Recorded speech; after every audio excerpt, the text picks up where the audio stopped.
बिस्मिल्लाहिर्रहमानिर्रहीम। बेटा, आज का हमारा ये लेक्चर ये इस्लामियात लाजमी इंटर पार्ट 1 लाहौर बोर्ड के मुताबिक जो है वो सबसे पहला जो चैप्टर है बुनियादी अकायद उसको हम देखेंगे।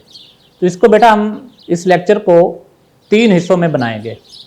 पहला हिस्सा MCQs जिसको कसीरुल इंतखाबी सवालात कहा जाता है, दूसरा मुख्तसर सवालात यानी शॉर्ट क्वेश्चन, और तीसरा बेटा तफसीली जवाबात जिसको लॉन्ग क्वेश्चन का जो है वो नाम दिया गया। तो ये बेटा 3 हिस्सों में हमारा ये लेक्चर होगा। तो बेटा इसको शुरू करते हैं। सबसे पहले MCQs। तो बुनियादी अकायद जब हम ये चैप्टर, और बेटा आप जब पहले पेज खोलेंगे तो इसमें सबसे पहले जो बुनियादी अकायद लिखे हुए हैं आप बेटा उसको देखें।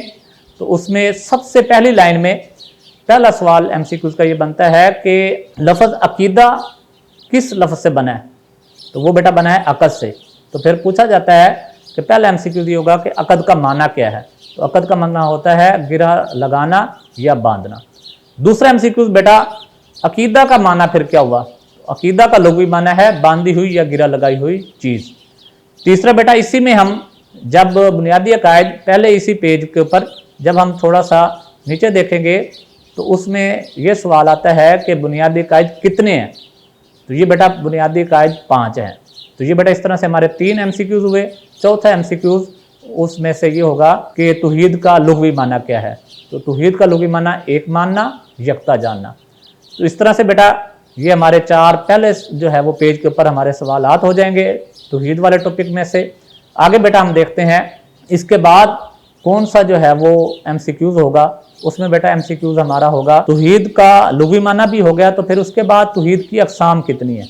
तो बेटा इसके बाद हमारा सवाल ये होगा तौहीद की अक़साम कितनी है? तो तौहीद की अक़साम बेटा 3 है। और उसके बाद हमारा सवाल होगा कि शिर्क का लुग़वी माना क्या है? तो शिर्क का लुग़वी माना हिस्सादारी या फिर साझेपन के हैं।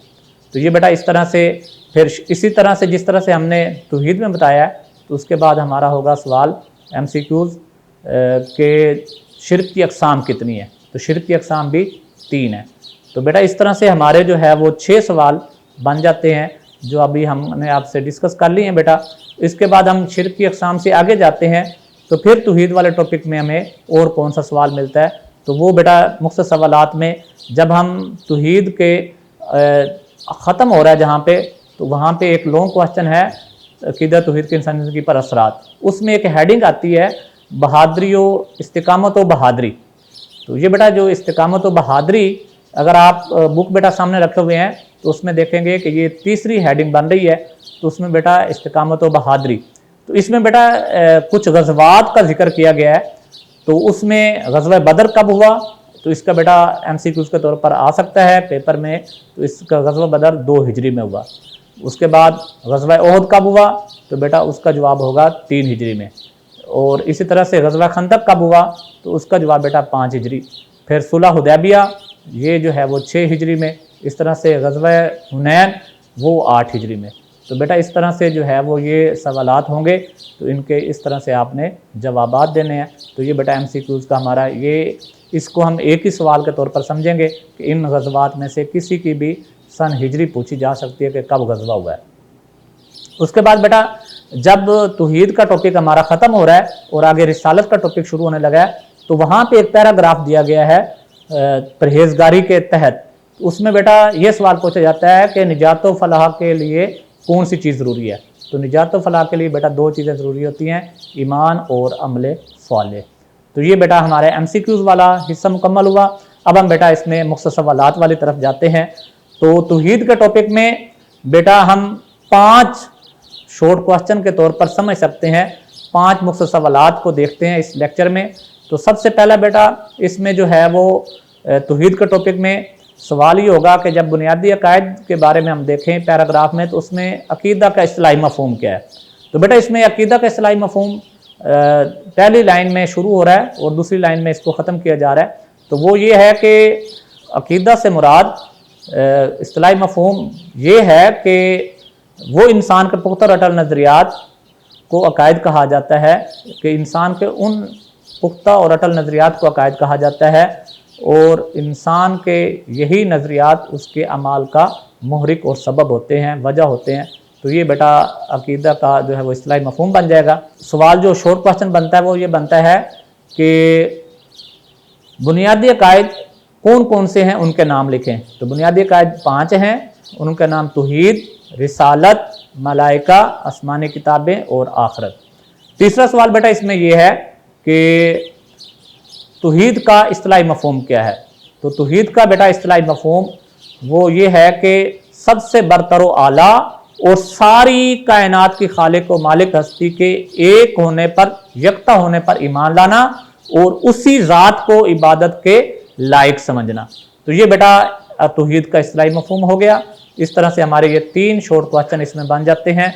तो ये बेटा 3 जो है वो हमारे शॉर्ट क्वेश्चन तौहीद वाले टॉपिक में बन गए। उसके बाद बेटा क्या सवाल आएगा, उसके बाद सवाल ये बनता है तौहीद वाले टॉपिक में कि शिर्क का इस्तिलाही मफहूम क्या है। तो शिर्क का इस्तिलाही मफहूम बेटा अगर हम किताब में देखें तो आपको बेटा सामने लिखा हुआ नजर आ रहा होगा कि शिर्क का इस्तिलाही मफहूम यह है कि अल्लाह ताला की ज़ात या उसकी सिफात या सिफात के तकाज़ों में किसी को हिस्सेदार समझना, साजी समझना। तो ये बेटा बन जाएगा शिर्क का इस्तिलाही मफहूम। उसके बाद बेटा चौथा सवाल हमारा ये हुआ। 5वां सवाल बेटा हमारा ये बनेगा कि शिर्क की अक़साम कितनी है। तो शिर्क की अक़साम बेटा वो हैं 3। तो वो कौन कौन सी हैं, उनके नाम पूछे जा सकते हैं कि शिर्क की अक़साम कौन कौन सी हैं, उनके नाम लिखें। तो ज़ात में शिर्क, सिफ़ात में शिर्क और सिफ़ात के तकाज़ों में शिर्क। तो इस तरह से बेटा ये हमारा जो है वो शॉर्ट क्वेश्चन वाला पोर्शन भी मुकम्मल हुआ। इसको हम इस तरह से देखेंगे। अब बेटा तीसरा हमारा इसमें हिस्सा है वो है लॉन्ग क्वेश्चन का। तो बेटा तौहीद वाले टॉपिक में अगर हम देखें तो वो जो है वो 2 जो है वो लॉन्ग क्वेश्चन बनते हैं। कितने बनते हैं बेटा? 2 लॉन्ग क्वेश्चन बनते हैं।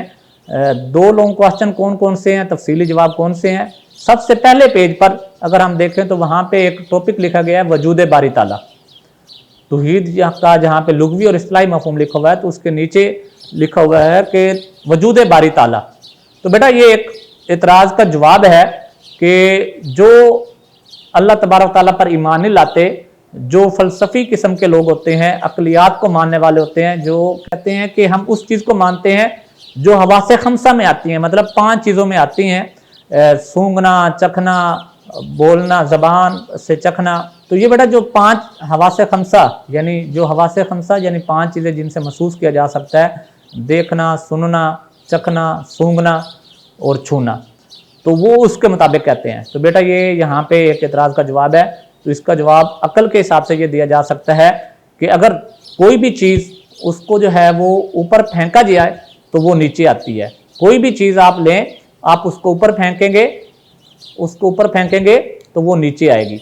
तो ये बेटा अब देखें, जब हम कोई चीज़ ऊपर फेंकते हैं तो नीचे आती है, तो दरमियान में कुछ भी हमें नज़र नहीं आ रहा, ना कोई खुशबू आती है, ना कोई, हम ये घर में अगर प्रैक्टिकल करके देखें बेटा आप, तो आपको दरमियान में कुछ भी नज़र नहीं आएगा। किसी को आप छू नहीं सकेंगे, पकड़ नहीं सकेंगे, सूंघ नहीं सकते, उसको चख नहीं सकते।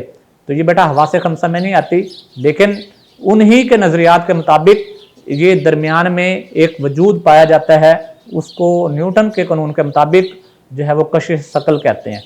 तो मतलब एक्शन जो भी चीज़ करती है उसका रिएक्शन।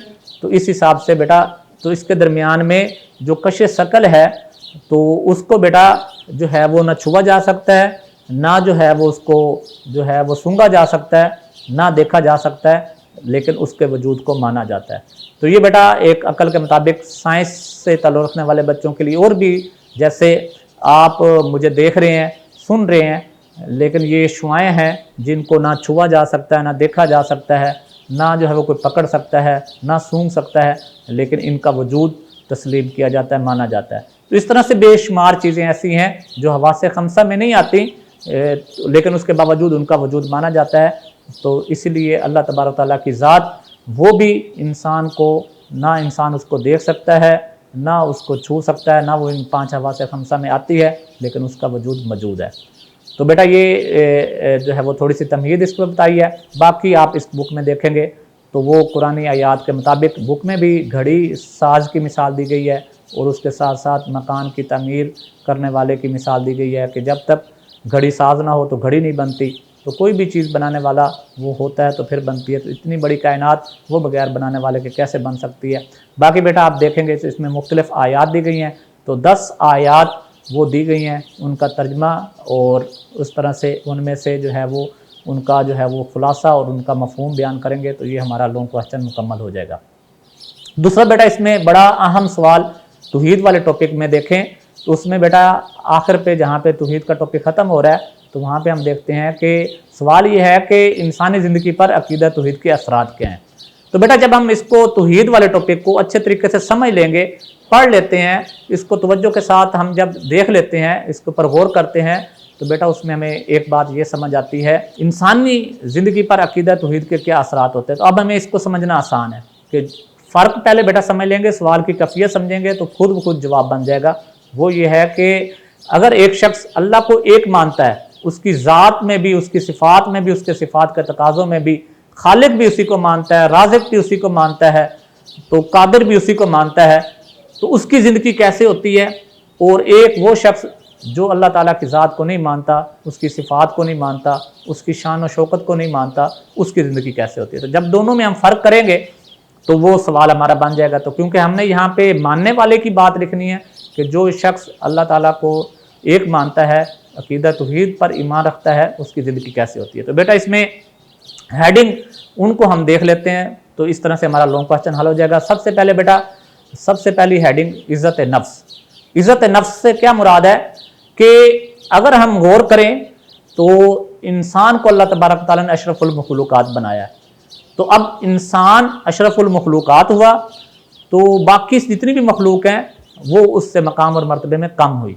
तो इंसान अशरफुल मखलूकात होके अगर पत्थर, सूरज, चाँद और मुख्तलिफ मखलूकात के सामने सजदा करे तो इसमें इंसान की तौहीन है, इंसल्ट है।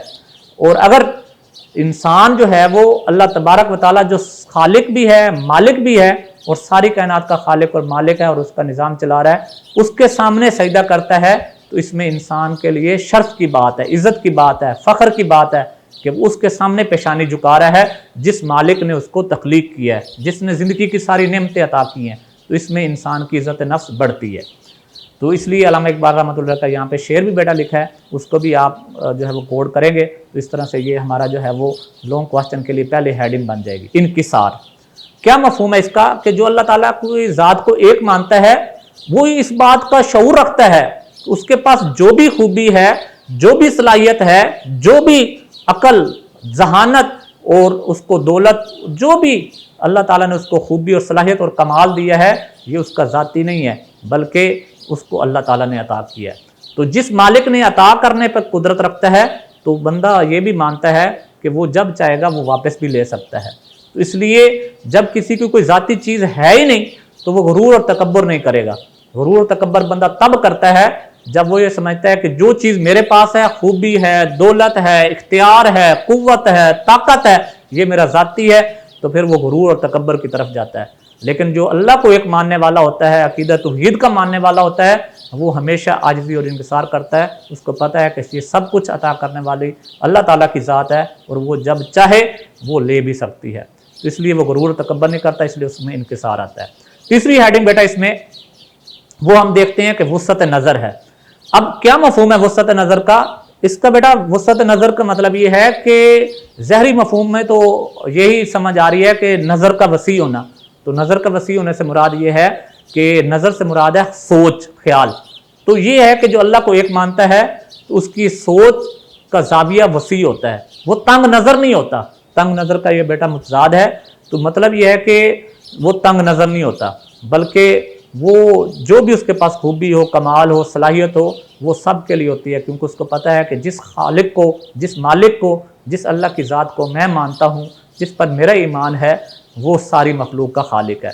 इसलिए उसकी खूबी, उसके अंदर कमाल, उसकी सलाहियत, उसकी हमदर्दी सारी मखलूक के लिए होती है। तो ये बेटा वुसअत नज़र।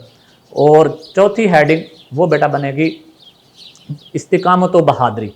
क्या मतलब कि जो अल्लाह को एक मानता है उसको पता है कि मेरा मालिक जब चाहे जो है वो उस वक्त जो है वो किसी की गिरफ्त कर सकता है, وہ اس وقت اس کو جو ہے وہ موت عطا کر سکتا ہے، اور جب وہ چاہے وہ ساری دنیا اس کی مخالف ہو، ساری دنیا اس کی دشمن ہو، وہ بچانا چاہے تو اس سے بچا سکتا ہے۔ تو یہ جب بندے کا پختہ یقین ہوتا ہے تو وہ جو صحیح کام سمجھ کے کر رہا ہوتا ہے تو اس کے اوپر جاری رہتا ہے، اس کو استقامت کہتے ہیں۔ استقامت کا مطلب ہوتا ہے کسی کام کو جاری رکھنا۔ تو دوسرا بہادری، بہادری کیا ہوتی ہے کہ اس کو انسانیت کا، انسانوں سے، دنیا والوں سے ڈر اور خوف ختم ہو جاتا ہے، کیونکہ اس کو پتہ ہے کہ زندگی اور موت کا مالک اللہ تعالیٰ کی ذات ہے، اور وہ سارے کے سارے ان اللہ علی کل شیء قدیر، کہ وہ ہر چیز پر وہی ذات قدرت رکھنے والی ہے۔ تو اس بنیاد پر وہ جو ہے وہ کسی چیز کے آگے خوف نہیں کھاتا، اس لیے وہ حق کے راستے پر چلنے کے لیے ہر وقت تیار رہتا ہے۔ تو اس میں جو ہے وہ بیٹا اس کے بعد جو ہیڈنگ بنتی ہے وہ بنتی ہے بیٹا کہ رجائیت و اطمینان قلب۔ کیا مطلب ہے اس کا بیٹا؟ رجائیت کا مطلب ہوتا ہے امید رکھنا، اور اطمینان قلب کا مطلب یہ ہے کہ دل اس کا جو ہے وہ مطمئن رہتا ہے، دل کے اندر خوف ڈر ختم ہو جاتا ہے، دل سکون میں رہتا ہے۔ تو یہ بیٹا جو اللہ کو ایک ماننے والا ہوتا ہے وہ کبھی مایوس نہیں ہوتا۔ کیوں؟ کیونکہ اس کے رب نے خود فرمایا ہے لا تقنطوا من رحمت اللہ، کہ اللہ کی رحمت سے مایوس نہ ہو۔ پھر اس کو پتہ ہے کہ جس مالک کو میں مانتا ہوں سارے خزانوں کا مالک ہے، جب چاہے، جس وقت چاہے، جس کو چاہے وہ نواز سکتا ہے، اس کو کسی سے اجازت لینے کی ضرورت نہیں ہے، وہ کسی کا محتاج نہیں ہے، وہ خزانوں کا مالک ہے، وہ جب چاہے تو وہ عطا کر سکتا ہے، وہ اس کو کوئی روک نہیں سکتا۔ تو اس لیے وہ کبھی مایوس نہیں ہوتا ہے۔ اس لیے اللہ تعالیٰ نے بھی فرمایا رحمتی واسعت کل شیء، کہ میری بے شک میری رحمت ہر چیز کو احاطے میں لیے ہوئے ہے۔ تو اس لیے وہ جو اللہ کو ایک ماننے والا ہوتا ہے اس کی نظر اللہ تعالیٰ کی رحمت پر ہوتی ہے، اور وہ کبھی زندگی کے کاموں سے مایوس نہیں ہوتا، وہ ہمیشہ رب پہ امید رکھتا ہے۔ اور اسی کو بیٹا الگ ہیڈنگ بھی بنا سکتے ہیں اطمینان قلب، کہ جو ہے وہ اللہ کو ایک ماننے والا کا دل ہمیشہ وہ سکون میں رہتا ہے، وہ بے چینیوں میں شکار نہیں ہوتا۔ آخری ہیڈنگ بیٹا پرہیزگاری، کہ جو اللہ کو ایک مانتا ہے اس کو پتہ ہے کہ جس مالک کو، جس ذات کو میں مانتا ہوں وہ میرے ہر عمل کو دیکھ رہا ہے، میرے آنے والے خیال دماغ کے اندر، ذہن کے اندر، سوچ کے اندر وہ ان کو بھی جانتا ہے، تو میرے ظاہر کو بھی جانتا ہے، میری باطن کو بھی جانتا ہے۔ اس لیے نہ وہ تنہائی میں گناہ کرتا ہے، نہ وہ سب لوگوں کے سامنے، اس لیے کہ اس کو یقین ہے، اس کا کامل پختہ، کیونکہ ہم نے پڑھا ہے کہ عقیدہ کا مطلب یہ ہوتا ہے کہ انسان کی پختہ سوچ، اٹل نظریہ، تو اس کا اٹل نظریہ یہی ہے کہ مالک سب کچھ جانتا ہے، سب کچھ سے آگاہ ہے۔ تو اس لیے جو اللہ کو ایک ماننے والا ہوتا ہے وہ گناہوں سے اپنے آپ کو بچا کے رکھتا ہے، اس کا دل، اس کا دماغ، اس کی سوچ، اس کے اعمال وہ ہمیشہ اللہ تعالیٰ کے حکم اور اس کے محبوب صلی اللہ علیہ وسلم نبی کریم علیہ السلام کے حکم کے مطابق ہوتے ہیں۔ تو اس لیے سب سے بڑی خوبی اللہ کو ایک ماننے والے کی یہی ہوتی ہے کہ وہ گناہوں کی آلودگی سے اپنے آپ کو محفوظ رکھتا ہے۔